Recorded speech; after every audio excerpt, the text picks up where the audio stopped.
আছে, এটা সমস্যা না।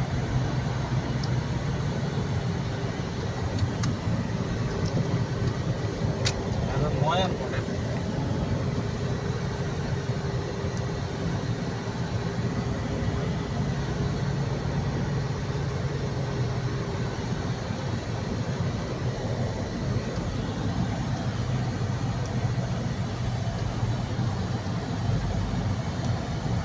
সেই জাম তো সামনে।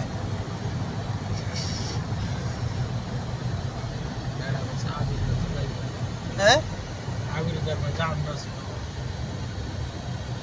যাবেন না, ওই সেই লোক আর কি। এই গাড়ি একটা কিনেছে কি কোন আমরা? ওই যে ওই মাসিয়ের গাড়ি কিনেছে আর একটা। হ্যাঁ, তার কাছে কোম্পানির গাড়ি আছে না। কোম্পানির গাড়ি তো আছে জানি। এর এদের কাছে এক এক সময় এক এক গাড়ি থাকে।